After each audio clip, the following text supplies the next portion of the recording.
The Trumpet Daily is presented by Stephen Flurry. The program analyzes world news and history from a distinct perspective and compares current events to prophecies found in the Bible. The program also offers free educational publications, including the Trumpet News Magazine and books and booklets. The Trumpet Daily is produced at the Philadelphia Church of God's home campus in Edmond, Oklahoma, and its sister campus in Edstone, England. More information is available at thetrumpet.com.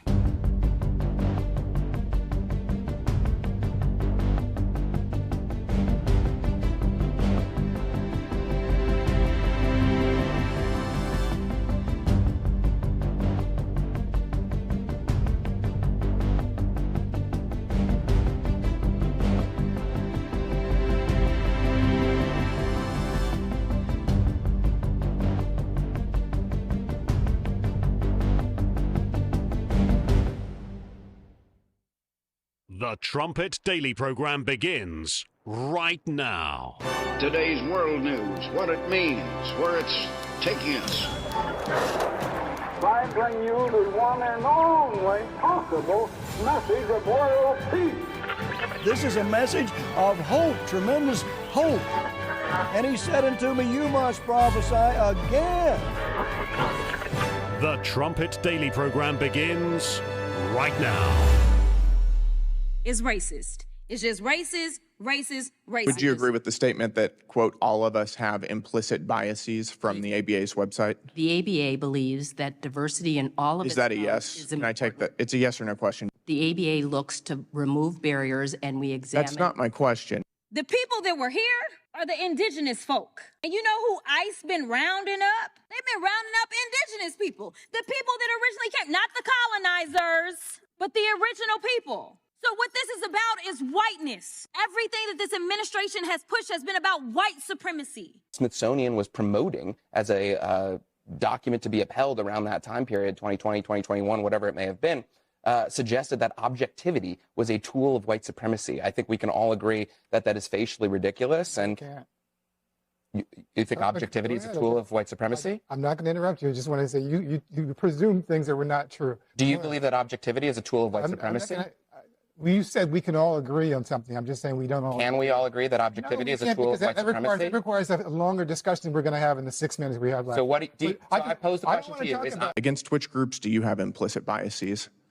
The ABA believes that it's important to always...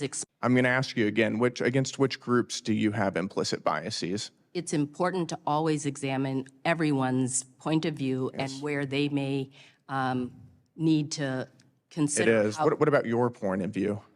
I am here as the president of the American Bar Association. And I'm asking you what your implicit biases are. The ABA is an... Objectivity. I just don't want you to make interrupted me to make that point. Because you made an assumption about me that's not true. So just is my... No, I'd like to know, is your assumption inaccurate? I want you to continue. Hold on. You interrupted me, so I'm giving you the opportunity to weigh in. Can I just, because we don't have... Have you reflected on your implicit biases? I think about how I operate what are they? in the world constantly. Would you like to explain to us what they are? I am here speaking on behalf of the ABA and the ABA's... All right, we're going to move on. You want to sit up here and act like the crime is being perpetrated by people of color, but the statistics say otherwise. If you look at the real numbers, I know that y'all believe in propaganda and y'all don't want people to know the truth, and y'all definitely don't want them to know history, because then you got to, again, acknowledge colonizing. But nevertheless, when you look at the numbers, you want to tell me about one-offs. And listen, as a criminal defense attorney, I have represented people of all colors. Let me tell you, anybody can commit a crime on any given day. Was race a factor in Ketanji Brown Jackson's Supreme Court nomination? I have no idea how that process works. I'm a real estate lawyer. President Biden stated, quote, I've made no decision except one, and that's that person will be the first black woman ever nominated to the United States Supreme Court. So I think it's fair to say that race was and gender were factors in that nomination process. Wouldn't you agree?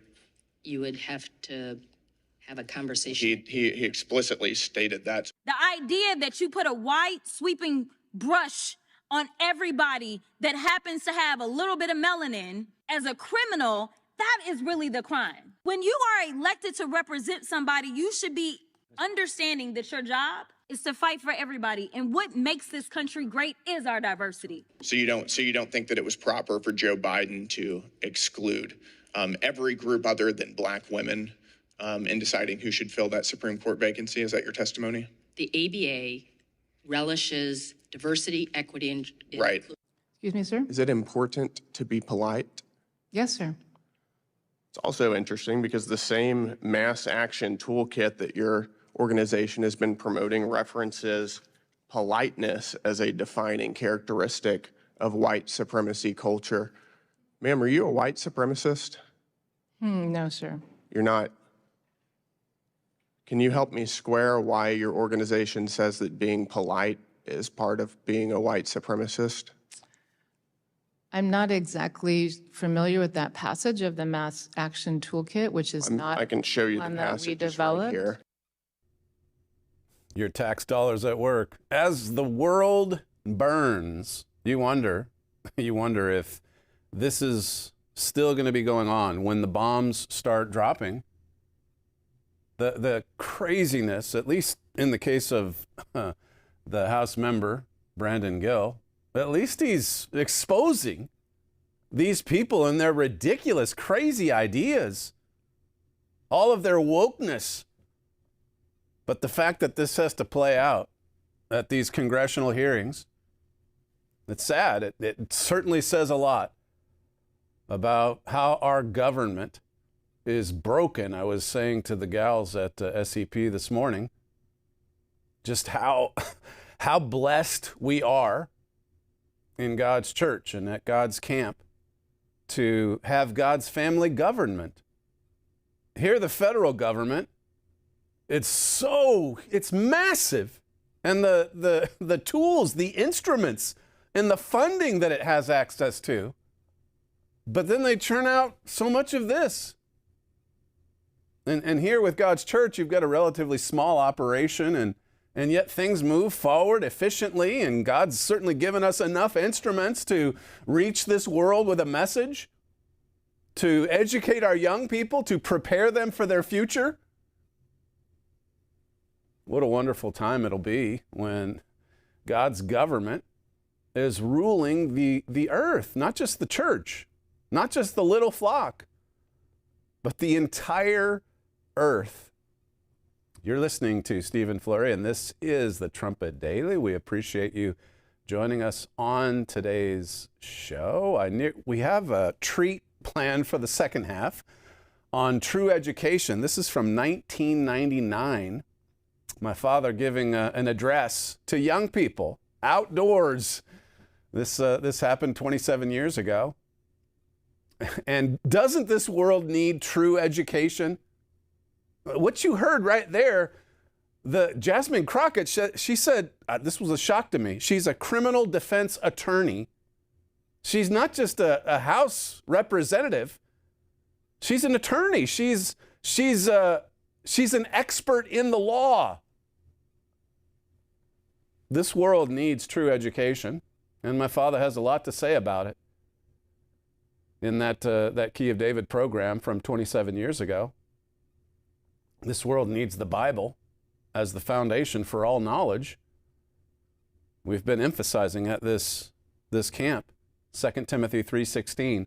All Scripture is given by inspiration of God, and it's profitable for doctrine, for reproof, for correction, for instruction in righteousness. There's so much profit built in to the Scriptures. I was talking to the gals, as I say, about the role of a woman, why God created women. And I just pulled all the Scriptures out that relate to that subject. Not all of them, but as many as I had time for. That's where we get our doctrine, and it's profitable. Look at all of the substitutes that Satan has created for women, for men, to distort the roles, to replace Bible values and teachings. And as a society, we just get more miserable and unhappy the more and more we try to compete with each other. And of course, today you have a lot of very smart people that can't even tell you what a woman is. True education, that's what this world needs. God's the creator. God is the maker. He's the designer. And so, of course, we look to Him for the instructions, for the how-to information, for the knowledge. My people are destroyed for a lack of knowledge. Hosea 4:6. If we find ourselves veering away from the Holy Bible, we need to turn and run back to God's truth, because look at the alternatives. Look at what else there is in this world. This world has nothing to offer. I was telling the ladies that at the PAC in Florida, a family came up and they're not even in God's church, but they're familiar with our literature. But the mom The kids were grown, but the mom looked at her son, who's probably in his mid-20s, and said, well, we just want to get him into a good church so that he can find a good woman, a good wife.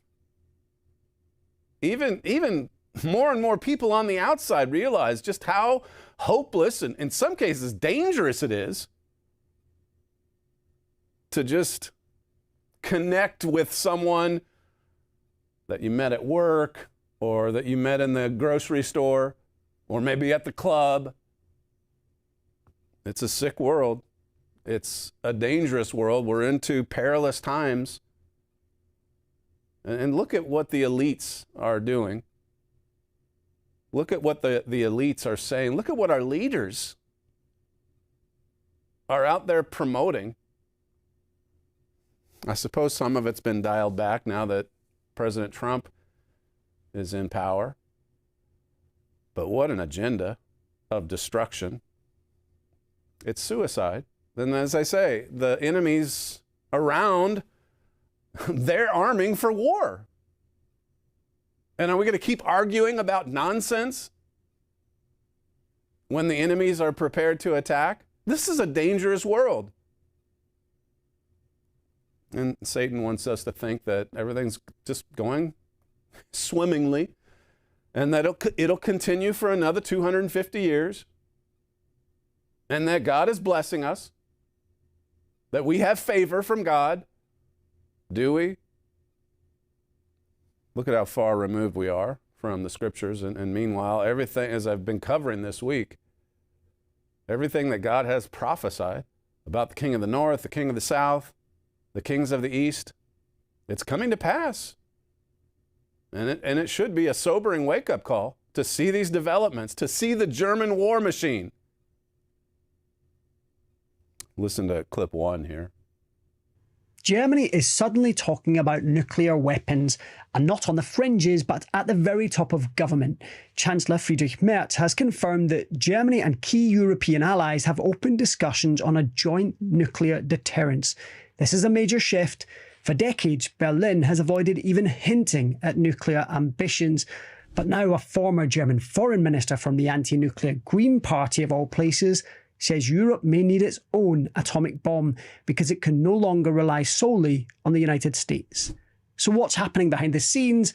Is Europe preparing for a world where America steps back? Shouldn't that be the best? Any agreement that we would make on civil nuclear energy with Saudi Arabia or any other country is going to have safeguards in place to ensure that those cannot ever be turned into a weapons program. I mean, that's the gold standard. And obviously, we live in a new era. There are competitors that we face, so we'll have to adjust individual deals to that reality. We're not the only show in town, but we're the best show in town. But we want to make sure that it's our companies they're picking. It's a good deal. These nuclear factories now that America's going to go build in Saudi Arabia. And of course, there's always going to be some guardrails and it'll work out fine. It's a good deal for us.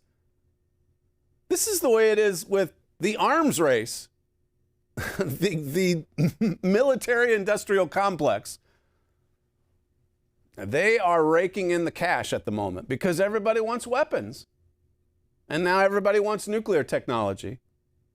And then America's leaders are out there saying everything's going to be peaceful. But look at the wars we're ending. We've ended 8, 9, 10 wars. I gave a program back in April, Rumors of Wars, Ceasefires and Victories. You got all of it. You got the wars, you got ceasefires, you've got deals, you've got victories, and you've got peace. President Trump said on April 17th, the Strait of Hormuz is completely open and ready for business and full passage. It's wide open, he said just, 2-3 months ago?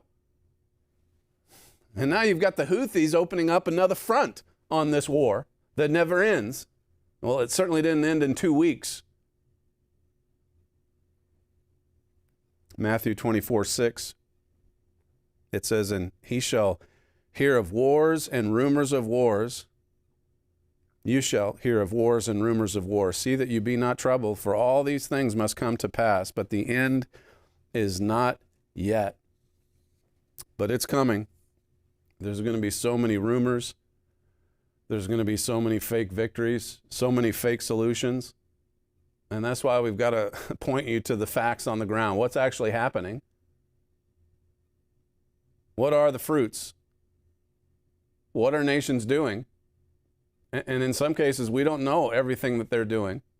Russia, by the way. Russia is saying Germany has a secret nuclear program. Well, there's a lot of Russian leaders that just lie straight to your face. So we don't know for sure if that's the case. But at the same time, what have we prepared you for? Not just what Germany's going to do when it fully emerges as the leader of the seventh and final resurrection of the Holy Roman Empire, but we've also been warning you about what Germany does in the dark. What Germany does secretively.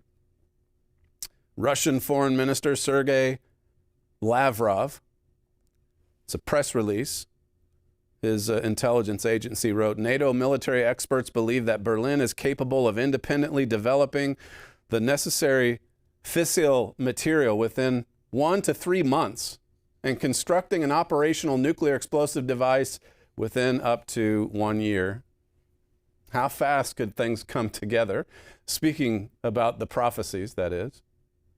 How much longer before bombs start dropping, before all these weapons that nations are purchasing start using them? And of course, there's places already that they're being used in Iran, in Ukraine. So much so that America's running out of missiles. And we're having to rev up the factories all the more just to be able to keep dropping bombs. And meanwhile, you've got all this talk about peace. Jeremiah 6 and verse 14, they have healed the heart. Well, further on it says at the end of the verse, they'll come saying, peace, peace, when there is no peace. They'll talk about peace when there really isn't peace. They'll say they've made peace. They'll say they've made eternal peace. And then war will break out. That's really what that program back in April was all about, just this endless cycle. War, bombing, and then ceasefire, and then eternal peace, and then back to bombing. Wars and rumors of wars. Listen to this from Deutsche Welle News, clip 2. Germany hosts American nuclear weapons on German soil. This is kind of like a famous nuclear sharing mechanism. And this mechanism has not changed. It is still present with us today. So the sharing involves that the nuclear weapons are owned by the United States, and still the US president needs to decide whether to use them. But actually, the idea is that in a case of a crisis, they would be mounted on German fighter jets, and these fighter jets would be flown by German pilots. Oh, we're just sharing. The spirit of give is in the air. Give each other weapons. Trust each other entirely. This is more from the same network, clip 8. Authorities in Germany have given the go-ahead to a controversial plan for a joint venture with Russia's state-owned nuclear energy company, Rosatom. It would allow a French-Russian consortium to manufacture fuel rods for Soviet-designed power plants in Bulgaria, the Czech Republic, Finland, Hungary, and Slovakia. The rods would be manufactured here in Germany. Russia's nuclear industry has not faced the same sanctions as its oil and gas sectors due to Eastern European countries' reliance on its technology. After all the trouble with the Russian-German Nord Stream gas project, which made Germany so dependent on Russia, why would Berlin approve a joint nuclear power project with the Russians? Yes, there's quite a lot of complex details about this story. It may seem strange that this project has been given the green light, not just considering the Nord Stream project, but also considering Germany's position on the Ukrainian war since Russia's invasion in 2022. What might seem even stranger is that this has come from a state-level environment ministry here in Germany, where this facility is based. And they are the ones that have given the go-ahead for this. Rosatom has not faced the full extent of blocking sanctions from the US, the EU or the UK, all of which continue to import Russian nuclear fuel and uranium.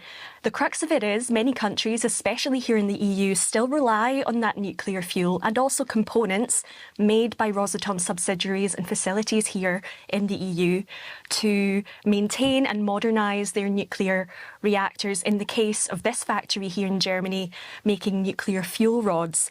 The other question I have, of course, is why these nuclear fuel rods will be built here in Germany, considering it shut down its last remaining nuclear power plants in 2023. Share nukes, build nuclear factories, make a deal, make a secret deal. It's all happening. And look at what it's happening with this kind of technology. As I covered yesterday on the show about the artificial intelligence. Mr. Armstrong said it well in that clip I played yesterday. All of these advances when it comes to material knowledge, materialism, technology, and no corresponding advance when it comes to our spiritual health. You heard the clip from MacArthur yesterday, sounding the alarm back in the 1950s, I think it was. Our problems are spiritual, he said. My father had an article, this is from 2022, Germany's secret deal with Russia exposed. On the one hand, here they fear each other. Here Russia's accusing Germany of building a nuke. And then you've got, as you just heard there, you've got this, this deal between Germany and Russia when the West tries to impose sanctions on Russian President Vladimir Putin and those close to him, Germany weakens those sanctions. Why? Why would Germany, if Putin is to be feared, if Putin is the reason that we need our own nuclear program, then why protect him? Why cozy up to him? Why lessen the impact of the sanctions?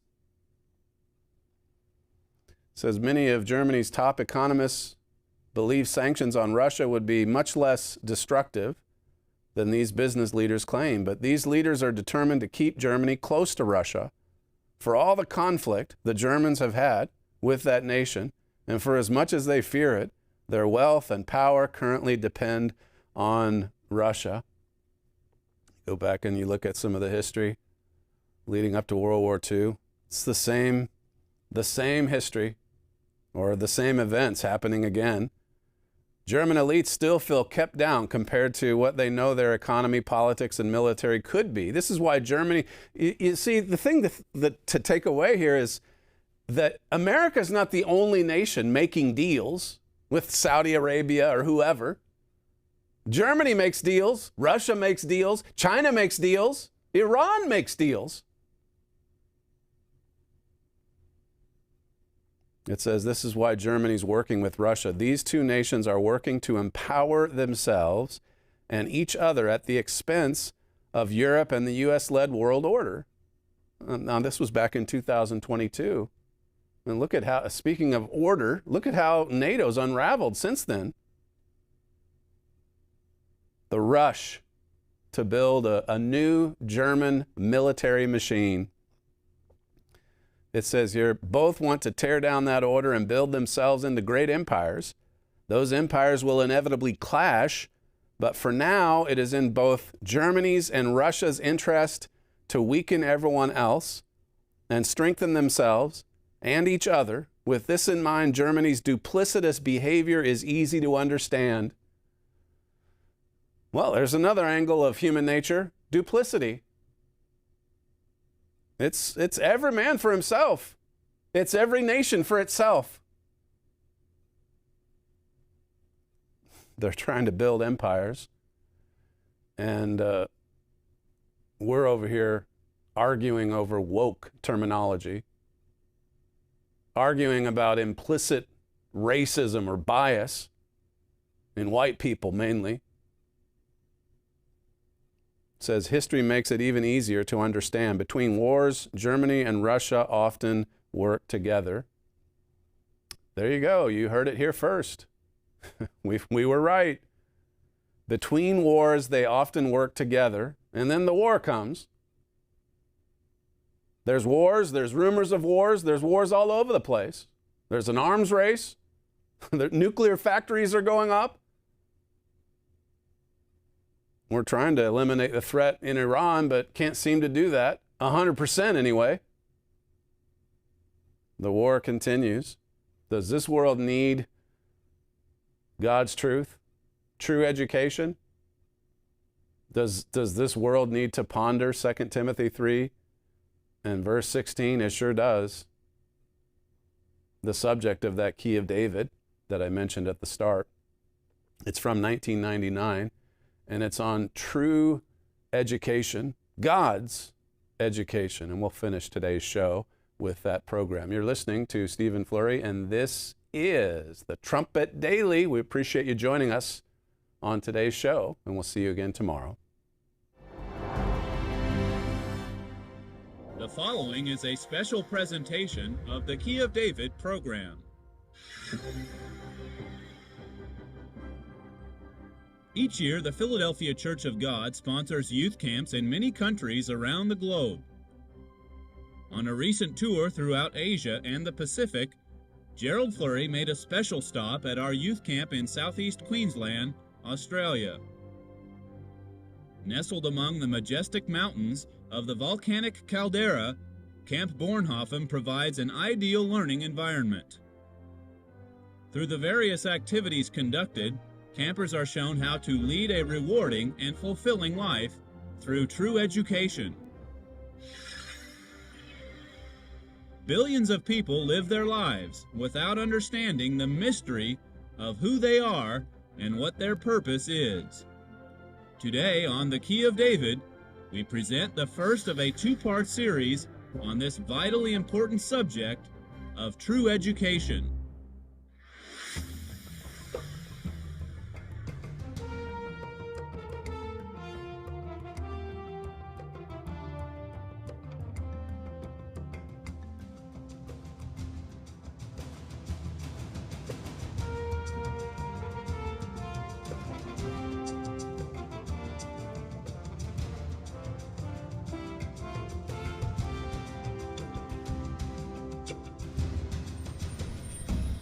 Greetings, everyone.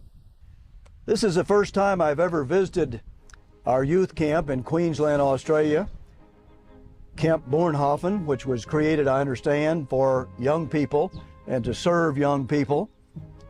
And certainly, this is the most beautiful site I've ever attended with our young people. I think you can see that in the background. We have had camps in the Philippines and in Britain and in South Africa and South America and the United States. But none is as beautiful as this camp here in Queensland, Australia. I think almost everybody you talk to would agree that young people need to be educated. And when you're young, you think about education. You should think about education, but what kind of education? What kind of education do you need? There really is a great controversy today in the field of education about the kind of education that our young people should be given. What is true education? I want to read to you a quote that I have mentioned before, but it's a very revealing quote from a famous man who wrote probably the greatest novel that's ever been written, Leo Tolstoy. And he wrote the novel War and Peace. Here's what he said near the end of his life. He said, "Without knowing what I am and why I am, it is impossible to live. Without knowing what I am and why I am here, it is impossible to live, yet I cannot know that, and therefore I cannot live." Now, this is the way that man felt at the end of his life when he was old. He should have learned what I'm talking to you about today when he was young. He needed desperately to learn that, but he says, if I can't learn why I'm here, it's impossible to even live. And he was disgusted with life, and that probably brought an earlier death than what would normally be the case. But why is man here on this earth? Why are you young people here? What's the purpose? Where are you going? Why are you here on this earth? Now, that's a foundational question, and every educator ought to know the answer to that. They ought to know the answer to that, because that's what Leo Tolstoy said. If he couldn't have the answer to that, he couldn't even live. He found it impossible to live. He didn't even want to go on living. Why is man here? Well, true education will certainly answer that for you. Herbert Armstrong raised up 3 liberal arts colleges, and he died in 1986. In about the last year of his life, he wrote a book called Mystery of the Ages. And it was like a summary of all of his life. And it's the best book you'll ever read on this earth, besides the Bible, in trying to determine what true education is. It answers Leo Tolstoy's question. And you young people can learn that while you're young, and you don't have to waste your life and get to the end of your life and say, I just can't go on not knowing why I'm even here. I mean, what kind of a life is that? Not even knowing why you're here. How can you plan your life? How can you have any purpose in your life if you don't know why you're here? Now, in those 3 colleges, Herbert Armstrong answered that question over and over and over again. And he wrote this book entitled Mystery of the Ages. And on the very front, the subheading is, did you ever ask yourself, who am I? What am I? Why am I? You are a mystery. The world about you is a mystery. Now you can understand. Now that is a unique book on this earth. And yet it tells you, it reveals all the mysteries of life, and certainly about why you're here. And if ever there was a time to learn that, it's while you young people are still young. Why are you here? What is the purpose for your being here on this earth? I want to read to you another quote from Herbert Armstrong. I have several here today. But if he is right, now if you're young, of course you have a lot of life to waste. You can waste your life if you want to. But Tolstoy said it really is impossible, the way he was thinking when he was older. He just couldn't go on not answering that very, very vital, foundational question. Why are you here on this earth? And do you have to wait until you're an old man or an old lady before you really understand that? Let me read to you a quote from Herbert Armstrong about evolution.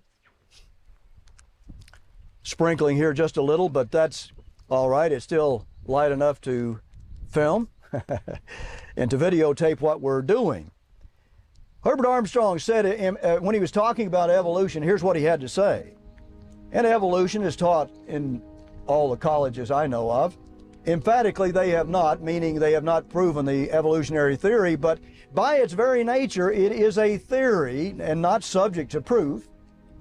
Has either science or education proved the non-existence of a personal supreme God of supreme intelligence, wisdom, and power to create? Emphatically, they have not. Emphatically, no, they haven't. But they still want you to believe evolution and have faith in their theory that's unprovable and unproved. Why then do so many great minds, he said, who profess knowledge and wisdom, doubt or deny God's existence? Simply because of something inherent in human nature, something of which they are ignorant, a spirit of vanity coupled with hostility, rebellion against their Maker and His authority. Did you young people know that you do have a natural rebellion toward your Creator?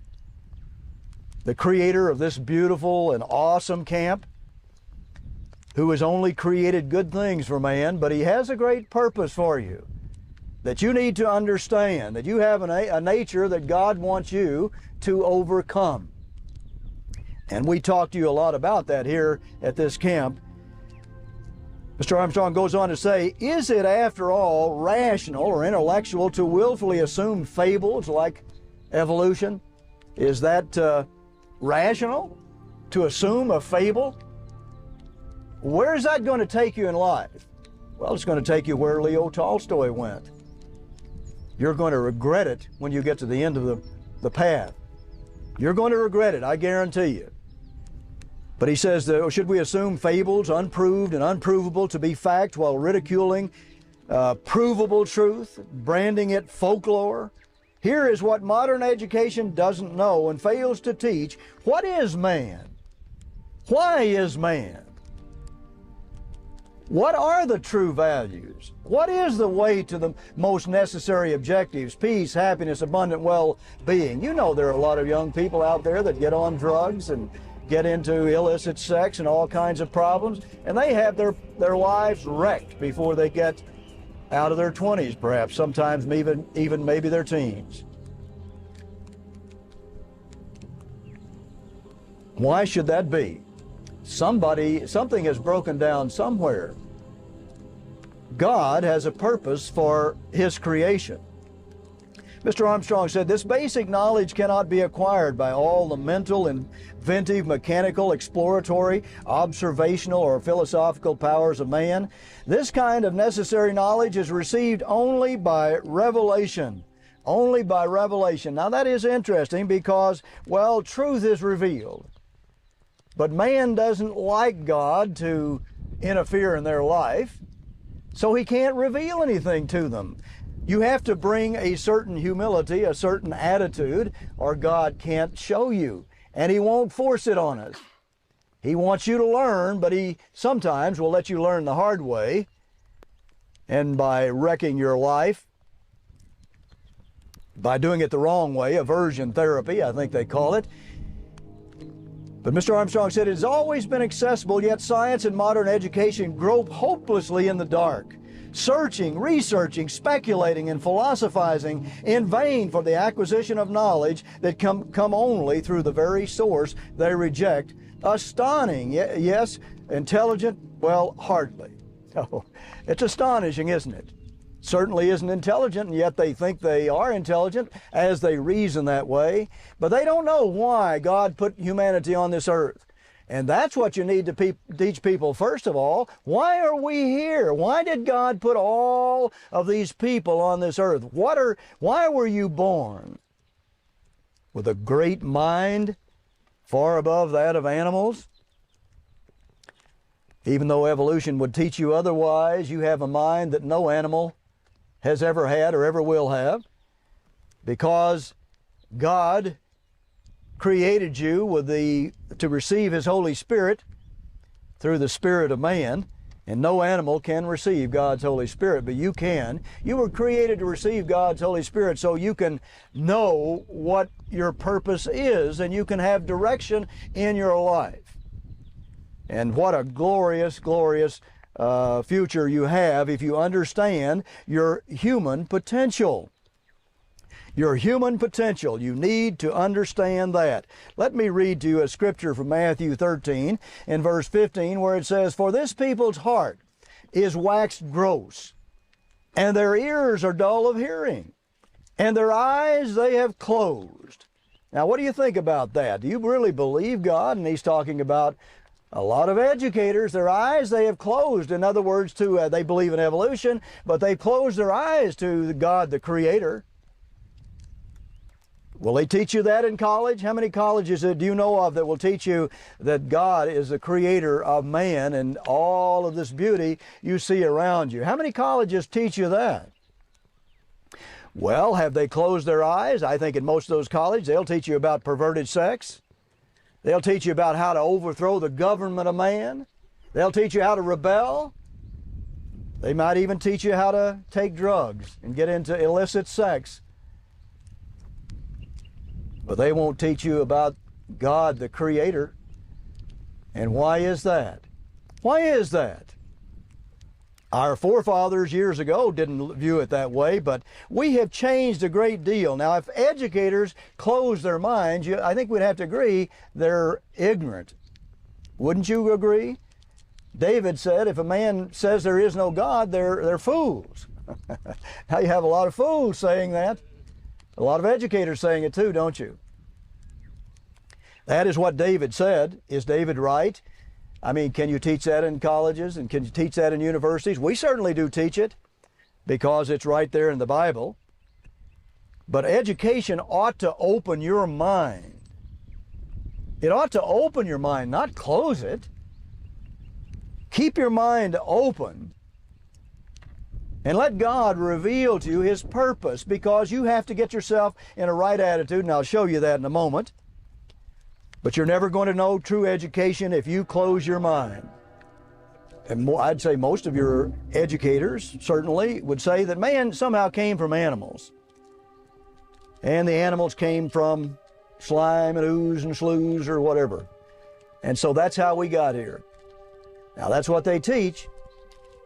And there are tons of fossils out there of animals and insects and all of that. You find them all over the earth. And yet, did you know they have never found one fossil which is part man and part animal, or part man and part monkey, or part man and part crocodile, or part man and part bird, whatever they say we came from? You won't find one fossil, and yet they believe in evolution. And they've closed their minds to a creator God, and I can show you all kinds of proof that God exists. I can show you all kinds of proof of that. But you won't find one fossil. You'll find all kinds of animal fossils and insect fossils, but you'll never find one part man and part animal. It isn't out there. And yet they go right on having faith in evolution and have absolute contempt if you disbelieve that and label you ignorant. But who's really ignorant? I think it's time to speak bluntly about these subjects. There's no evolution, no proof that evolution is true. It isn't out there, but I can give you all kinds of proof that God exists. They just close their minds to the one source that would show them what true education is. Now that's deception. They just close their minds and they can't even know what true education is. If they do that, they can't even know what true education is, and they end up like Leo Tolstoy, and there's a lot of room for them to be humble. I mean, here we are at the end of this age, and Jesus Christ said at the end of this age, it would get so bad that Matthew 24 verses 21 and 22, that man would be about to destroy every man, woman, and child on this earth if he didn't intervene. Now, why is man so arrogant? Now, this is like his ultimate achievement. We can now destroy every young person on this earth, and the way things are going, we're going to. And Jesus Christ said, if he didn't stop it, you would not, all young people, all adults, all children would be destroyed, and there wouldn't be any life. Now, I don't think men should be so proud. I don't think they should be so proud that they wouldn't listen to God. And Jesus Christ told them it would be exactly like this, but I've got good news. He's not going to let man destroy all humanity, but he's going to let us suffer a lot first to see what we did to ourselves. And by rejecting revealed education and revealed knowledge. Let me read to you from Hosea 4 and verse 6, where God talks about knowledge. My people are destroyed for a lack of knowledge, that is true knowledge, not false knowledge, because you have rejected knowledge. They've rejected it. I will also reject you, that you shall be no priest to me, seeing you have forgotten the law of your God. I will also forget your children. Now that's a harsh statement. God says, you reject my knowledge, and you're destroyed because of that. And if you do that, I'm going to forget your children. I'm going to forget your young people. I'm going to let terrible things happen to them because you're not responsible. Because you are not responsible. Look, if we get educated the wrong way, it's going to destroy us physically and spiritually. That's what God is talking about. Isn't it time we looked at our education seriously? Now, I'm sure in the last decade, knowledge has quadrupled, but so have our evils. Look around and look at all the evils we see in the world, and God says, you know what these people have done? They've forgotten my law. They've forgotten their own history. They've forgotten what they were taught. I mean, you can't forget something if you never knew it. These people knew it, and then they forgot. They forgot. And he's talking about his own church here, but he's also talking about all the nations of Israel in general. That includes America and Britain, as we've taught for so many years. They've forgotten their own history. And God says it's going to bring a lot of destruction upon us. If we forget the history of World War I and World War II and how that all happened and what Winston Churchill taught us about that, are we going to repeat those wars? Well, there are prophecies that says we are, because we still haven't learned. We still haven't learned from those great world wars. We haven't learned. And here we are now with nuclear warfare, chemical warfare, biological warfare, and we can destroy all of humanity with any one of those destructive weapons. What a world it is. Do people destroy themselves because of a lack of knowledge, the right knowledge? I want to read to you from The Killing of History, a book that was written by an Australian. And I want to read you a quote. This is what is taught, is being taught in more and more universities. And I want you to please listen to this, because I violently disagree with it, or with what they teach. And I agree with this man. But notice what he said. This is by The Killing of History by Keith Winshuttle. And he says, in the 1990s, the newly dominant theorists within the humanities and social sciences assert that it is impossible to tell the truth about the past or to use history to produce knowledge in any objective sense at all. So they're saying, throw out history. Now, I'm telling you that's dangerous knowledge. I'm telling you that's dangerous to say that and teach that, but that's what they're saying. Notice he goes on, they claim we can only see the past through the perspective of our own culture, and hence what we see in history are our own interests and concerns reflected back to us. The central point upon which history was founded no longer holds. There is no fundamental distinction anymore between history and myth. In other words, if you have history, well, hey, it's just myth. Now that is serious, and I'll tell you in a moment why it's so serious. But did you know it's being taught more and more in our colleges today? For you young people, you go into a university or a college and you're there to be educated, but you'd better be careful. Better be careful. I'm sorry, but you'd better beware where you get educated and how you get educated. Now, I'm not saying all education is wrong in this world at all. I'm just saying you'd better be careful. You'd better be careful. He goes on to say, this view is not itself new. It was forcibly argued more than 100 years ago by the German philosopher Friedrich Nietzsche. He taught that 100 years ago. Now here they are teaching it again. And I want to tell you a little more about Friedrich Nietzsche in a moment. But he says that, and it has been nurtured by his followers ever since, and now it's really gaining a strong foothold in our universities today, in America and even here in Australia. That's why this man's writing about it. He said, what is new is the success these ideas have had among English-speaking universities and academic publishers in the last 10 years. I have long agreed with E.P. Thompson's assessment that history is the queen of humanities and indeed is the proper study of humankind. But he says that it's amazing how quickly this is all changing.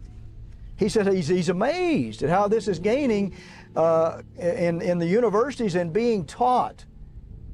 And here's what they say. A mere 2 decades ago, most English-speaking countries regarded the study of history as essential to any liberal arts education worthy of the name. Today, only about half the institutions offering arts degrees bother to teach history at all. They don't even bother to teach it, half of them. What do you think about that? 2 decades ago, it was essential. You know what Winston Churchill said? I believe he was one of the greatest, and I'll even go further. I think he was the greatest historian of the 20th century. He was a player in a great part of our history, and he also wrote about it like nobody else who was a participant. And he said that the further you can see into the past, the greater your vision into the future. And here these people are saying, well, we don't really need that. It's like they're becoming blind in their own little environment. And God says, where there's no vision, the people perish. Did you know that in World War II, Winston Churchill, one of the reasons he warned Britain and America so much about Germany is because he understood Germany's past? What they did in World War II and how they did it, and he saw them doing the same thing again. He said, hey, this is trouble. Now, these men today would say, oh, it's a myth. Sure, wait till you get into trouble like they did in World War II, and then you better change your education. You better begin to think differently.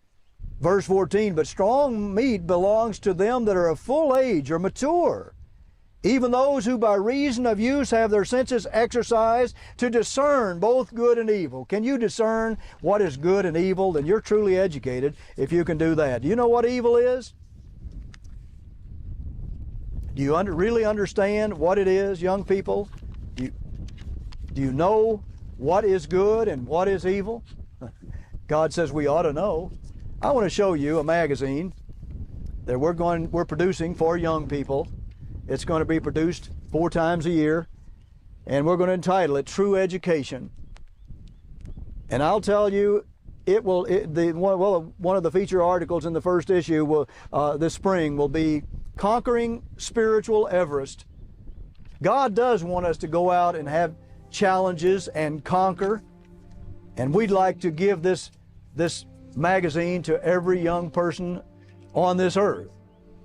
And we certainly will give it free to any young person who wants it, and it will inspire and educate and stir you to be the greatest possible success in your life. Because education is a way of life. I'm still educating myself. Every day I'm learning more and more and more. We're here to be educated, but to be educated God's way. And this magazine is going to educate young people the right way. We feel that we need to get more of that right education to you and do everything that we can to help you be a great success in life. That's what God wants for every young person on this earth. And He would give it to them if they would just allow Him to. He'd give it to every single one of them. So we hope that you'll write for this new magazine, and we'll send it to all of you just as soon as it is produced, and we'd be happy to give it to you free, as well as the book I mentioned, Mystery of the Ages. Until next week, this is Gerald Flurry. Goodbye, friends.